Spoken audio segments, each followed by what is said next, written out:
Madam, এই যে আপনার পার্সেলটা। আমি পেমেন্টটা অনলাইনে করে দিয়েছি, ধন্যবাদ। ম্যাডাম, একটা কথা বলতাম।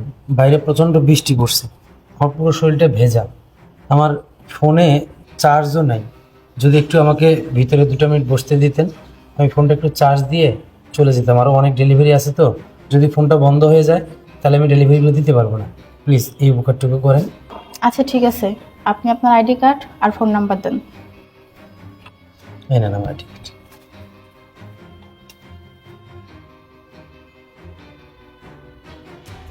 আমি আপনার ফটো, ফোন নাম্বার এবং আইডি কার্ডের ফটো পাঠিয়ে দিয়েছি আমার হাজব্যান্ডের কাছে আমার সেফটির জন্য। হুম, আচ্ছা আপনি ভিতরে আসেন। Thank you madam.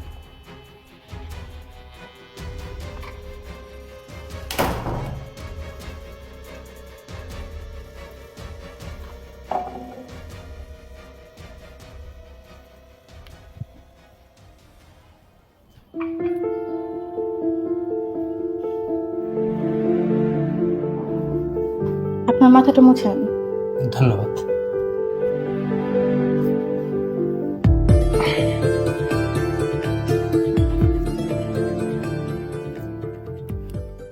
প্লিজ।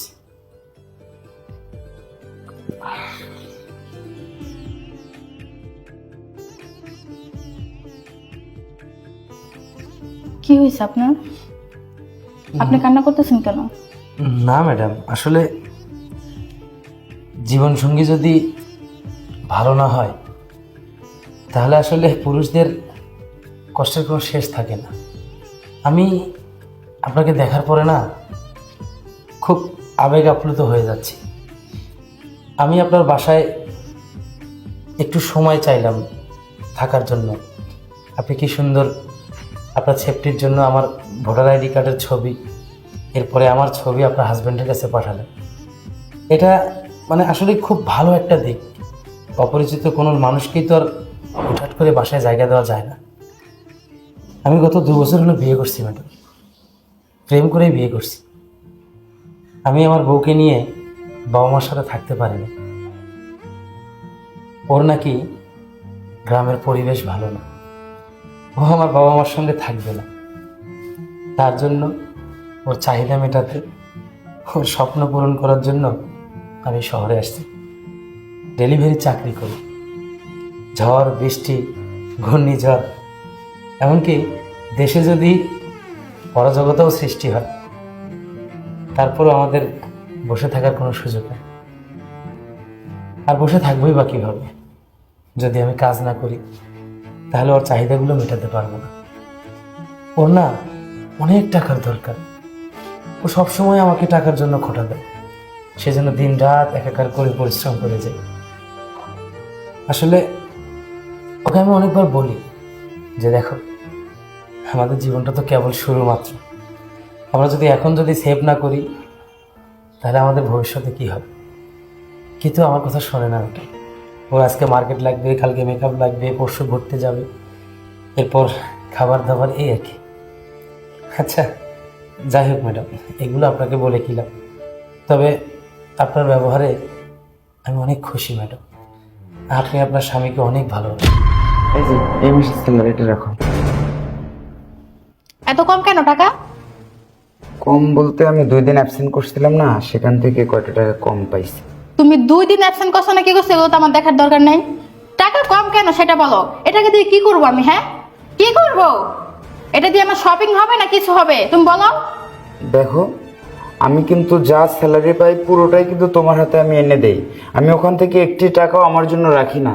এমনকি অন্য 10 জনের মতো মাসে একদিন একটা পার্টি দেবো, বন্ধু বান্ধব নিয়ে আড্ডা দেবো, আমি একটাই কিছু করি না, পুরো টাকাটাই তোমাকে দিই। এই চুপ থাকো, একটা কথা বলবো না। তোমার সব নেকামো কথা আমার সহ্য হচ্ছে না। দেখো তুমি কোথা থেকে টাকা এনে দিবে এটা আমি জানি না। আমার টাকা লাগবে লাগবে, আমার শপিং করা বাকি আছে। আর এই টাকা দিয়ে আমি কি করবো? হ্যাঁ কি করবো? তোমার চেহারা দেখে আমি থাকবো? তোমার টাকা এই মুহূর্তে আমার টাকা লাগবে, তুমি কোথা থেকে টাকা এনে দিবে আমি জানি না। দেখো, তোমাকে কিন্তু আমি গত মাসেও আমার বেতনের পুরো টাকাটাই দিছি। দেওয়ার পরে আমার বাবা মাকে আমি 5,000 টাকা পাঠাবো, সেটা তোমার থেকে চাইছিলাম, তুমি দিতে পারো নাই, বলছো যে আমারই শর্ট পড়ছে। এখন যে টাকাটা আমি ইনকাম করি পুরোটাই যদি আমি তোমাকে দেই, দেওয়ার পরে আমি তো একটা মানুষ, আমারও তো 10 টাকা বাইরে খাইতে মন চায়, এবং অসুস্থ হলে 2 টাকার ওষুধ কিনতে হয়, সেটাও কিন্তু আমি আমার হাতে রাখি না, তোমাকে শুধু ভালোবাসি বলে। তোমাকে এত ভালোবাসি, তোমার জন্যই আমি টাকা ইনকাম করি, তোমার হাতে পুরোটা দেই, তবুও তোমার হয় না। আমি আবার বাকি টাকা কোথায় পাবো? তোমার যদি শর্ট পড়ে আর কোথায় পাবো? আমি কি করব বলো? কোথায় পাবা সেটা আমি জানি না। আর ভালোবাসা রাখো, তোমার ভালোবাসা, তোমার ভালোবাসা দেখে তো আমি থাকবো না। আমার দরকার টাকা, বুঝতে পারো না আমার কথা? তুমি কোথা থেকে টাকা এনে দিবে সেটা আমার দেখার দরকার নেই। আমার যা চাহিদা সেটা যদি তুমি পূরণ করতে না পারো, আমি এই মুহূর্তে তোমাকে ডিভোর্স দিয়ে দিই। যে কিনা বয়স সাধারণ চাহিদা পূরণ করতে পারে না, এমন স্বামীর আমার কোনো দরকার নেই। তুমি আর এই মুহূর্তে বের হও এখান থেকে। কি হলো? বের হও, টাকা নিয়ে পরে বাসায় আসবা। এর আগে যেন তোমার চেহারা আমি না দেখি। যত সব। আচ্ছা ঠিক আছে, আপনি এগুলো নিয়ে টেনশন করবেন না, একদিন সবকিছু ঠিক হয়ে যাবে। না ম্যাডাম, টেনশন করব কেন? আসলে যার নসিবে যেটা আছে সেটাই তো হবে। সরি। হ্যাঁ,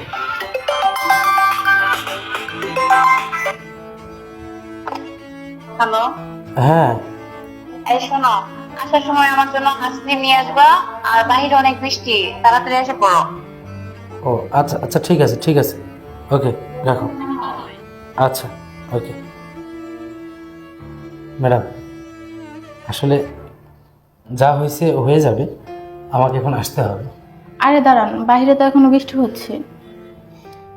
ম্যাডাম, বৃষ্টির পানির চাপটা হয়তো আমি সহ্য করতে পারবো, বৃষ্টিতে ভিজলে হয়তো আমার একটু কষ্ট হবে, কিন্তু আমি যদি সময় মতো বাসায় না পৌঁছাই আর ওকে যদি ওর চাওয়াটা পূরণ করতে না পারি, তাহলে হয়তো আমার বাকি রাতটা আর শান্তিতে ঘুমানো হবে না। ম্যাডাম প্লিজ, আপনি কিছু মনে করবেন না। ধন্যবাদ। হ্যাঁ, আসি। আসসালামু আলাইকুম। হায় আল্লাহ, আমি কত অন্যায় করছি আমার স্বামীর সাথে, তাকে কত বাজে কথা বলছি। আল্লাহ, তুমি আমাকে মাফ করে দাও। আমি আর আমার স্বামীর সাথে এরকম দুর্ব্যবহার করবো না। এখন আমি বুঝতে পারছি একটা পুরুষ কতটা কষ্ট করে ইনকাম করে, আর আমরা কত দুর্ব্যবহার করি তার সাথে। না, আমি আর আজকে থেকে আমার স্বামীর সাথে কোনো খারাপ ব্যবহার করব না। আমি আজকে ওর কাছে ক্ষমা চাবো আর বলবো, এখন থেকে তুমি যা বলবা তাই হবে। আর এখন থেকে আমি আর এরকম টাকাও করবো না। টাকা দিয়ে কি হবে যদি আমার স্বামী না থাকে? না, দেখি হয় কখন আসে।